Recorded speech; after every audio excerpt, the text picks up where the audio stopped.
he gets into that end zone. One of the Niner guys gave him like a pat on the back at the end of it. Like, thanks, and then dude. Jim Marshall kind of looks around, is like, oh, geez. Dude, no. Iconic Oh, moment. no. Well, let's go behind enemy lines. We're going to go to Matthew Coller, who covers the Vikings for PurpleInsider.com, as we go behind enemy lines here for week number 2 as the Niners take on the Minnesota Vikings this Sunday at 10 a.m. When you need to learn about your opponent, you have to go behind enemy lines. Learning what we need to know about the 49ers' next opponent.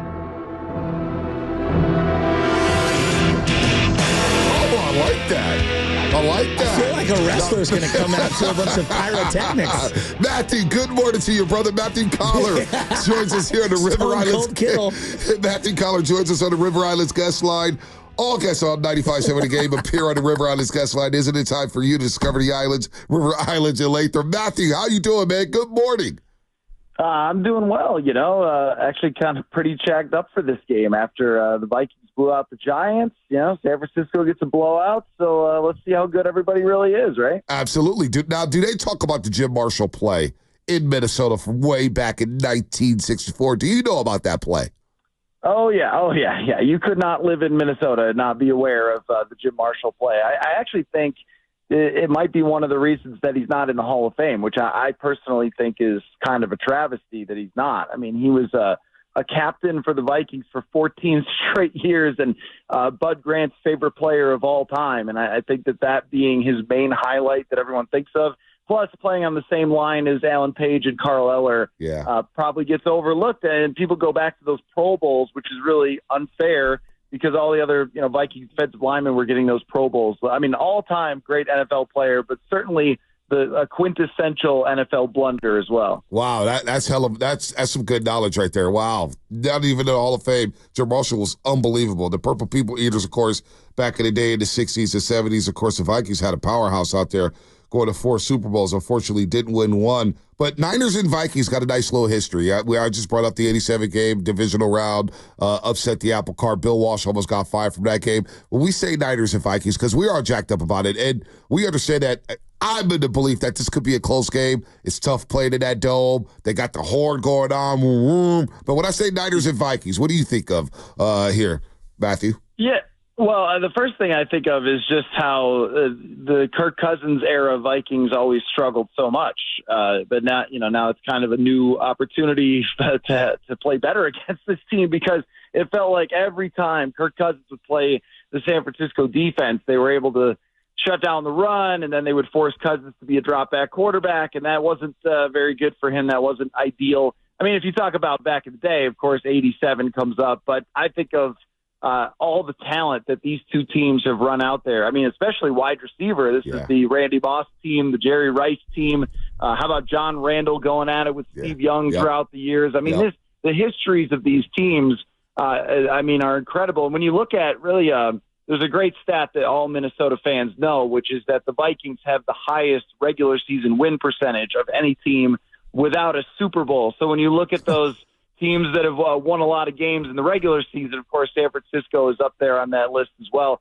So all the great players throughout, the seasons. And then you look at this game that's coming up here. You've got your Justin Jefferson, your Nick Bosa, your 2 highest paid players in the NFL at their position. So I think almost every time they play, it's just superstar talent all over the field.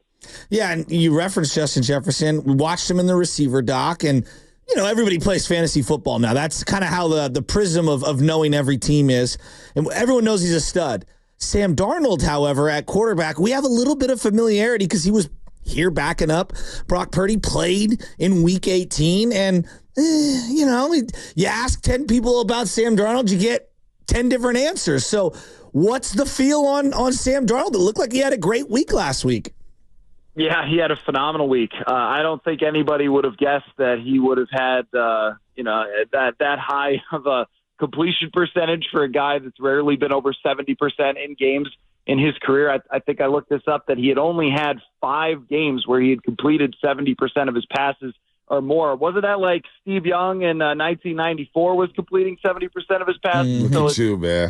Look at you, Matthew. That's not exactly that hard to do these days. And Darnold has rarely done it. But what we saw from him during training camp was Kevin O'Connell working so closely with him about rhythm and timing of an offense. And I think that in his past, when you go back and look at the receivers that he played with and the offensive lines that he played with in the past with the Jets and with the Carolina Panthers, there was very few opportunities to play with rhythm and timing. And you saw 3-step drop, hitch, throw the ball, 5-step drop, hitch, throw the ball.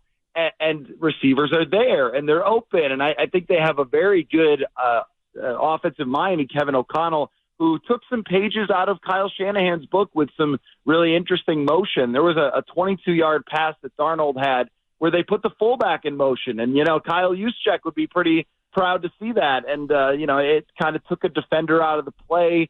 The tight end ends up wide open. Stuff like that, when I would watch Sam Darnold back after the Vikings signed him with some of his previous places, you just didn't see a lot of open receivers. You saw a lot of instant losses on the offensive line. And this is a team that has two of the best offensive tackles in the NFL in Christian Darrisaw and Brian O'Neill, and that just helps a lot. I don't have to tell you guys how good a left tackle can do for your offense. And the fact also, I thought the real key was Aaron Jones running for 94 yards at almost 7 yards a carry.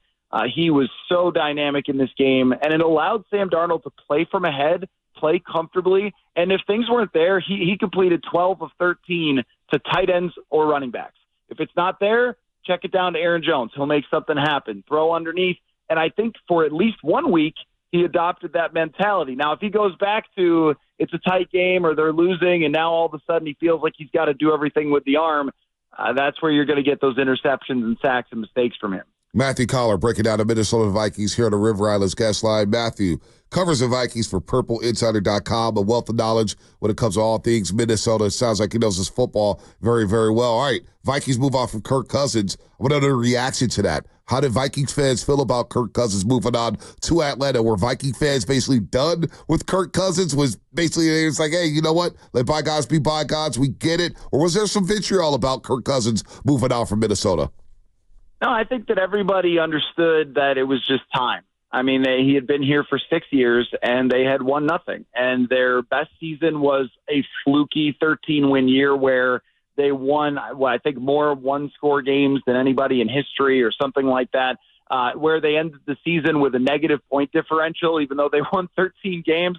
And then they were eliminated by Daniel Jones in the playoffs, which really showed the actual strength of that team. And that was the best year other than 2019, where they won a playoff game. And as you guys well know, then they got whooped in the playoffs, and that was it. I mean, one playoff win in 6 years for one of the highest paid quarterbacks in the NFL every year of his tenure here. I think that we had really fallen into this purgatory type of feel of, like, you can't really win with him, but you're never going to be terrible with him. So now what does everybody do? And I think what Kwesi Adofo-Mensah, used to work out there in San Francisco, I think his mentality from being there is you gotta take a swing. I mean, you're not going to chase a championship with a quarterback in his mid-30s coming off an Achilles injury. And the way I've compared it, just for Vikings fans, and my feeling is that it's sort of like the first day of spring and you open up the windows to get all that fresh air that comes in. That's what it felt like to draft J.J. McCarthy, and that's even what it felt like to beat the New York Giants. Like, this is new, this is different.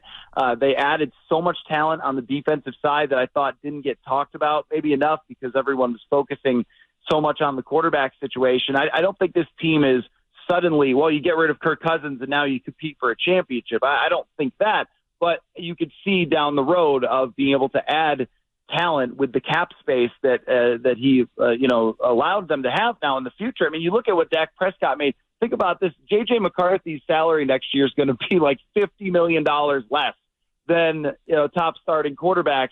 Everybody knows what you could do with that cap space. San Francisco's doing it right now around Brock Purdy. That's the model they're trying to chase. So I think everybody in the fan base understood that, and I think you're actually going to get a new energy from the fans in U.S. Bank Stadium, where I thought it is an incredible atmosphere, but I thought there was some lethargy there. I thought that they just had not had the same energy for that team that I think will be restored a little bit here on opening day. Interesting. What do you think of Brock Purdy? You've referenced him a couple of times right now. I think he's fantastic, honestly. I think that we obsess over ranking quarterbacks and we look at who's the tallest and who throws the hardest. And I don't know, my entire life was dominated by, well, a short guy from BYU in San Francisco completing all passes and winning all the time. And then Tom Brady, a late-round draft pick who couldn't move really at all. I mean, look, I look at it as offenses and offensive success. And this is why I probably give Jared Goff more credit than most people, too. What does your offense do with this quarterback? Does your offense put up the third most points in the league like San Francisco did last year? And I also really like that he has a playmaking element to him. And I think we saw that last year when the Vikings played against Brock Purdy, that it's not just, oh, well, he throws to Kyle Shanahan's wide open receivers. Well, you know, we got a quarterback here who played for Kyle Shanahan, Nick Mullins, and all respect to him for having an NFL career, but he didn't win very many games with the 49ers. So I don't think you could just draft any guy at the last pick and throw him out there. I think that he's special, that he sees the field unbelievably well for a guy his size. And then when things break down, you have to pay attention to him. You saw that in the NFC Championship. So I don't worry too much about how somebody for whatever website ranks quarterbacks. I just look at when the team I cover is going to play another team, how worried are you about the quarterback putting up a ton of points? And I would say very, very worried about Brock Purdy putting up a lot of points. Wow. Matthew Coller here on the River Islands Guest Line, covering the Vikings for PurpleInsider.com. Love some Brock Purdy here, and I think a lot of fans are starting to warm up to Brock Purdy, and are excited to see him play without Christian McCaffrey, who it doesn't sound like will go. Quick update on Jordan Addison, Matthew, and then who's a guy in the Vikings? Two-part question for you. Jordan Addison, will he be available because he destroyed the Niners last Monday Night Football without Justin Jefferson? Of course, to cover zero blitz right before halftime to score that touchdown. And two, who's a guy in the Vikings that Niner fans should be paying attention to that nobody knows about? Yeah, so Jordan Addison, it doesn't seem great, just the way that Kevin O'Connell has talked about it. O'Connell is usually leaning toward optimistic when it comes to injuries, but even he didn't try to spin it too much yesterday.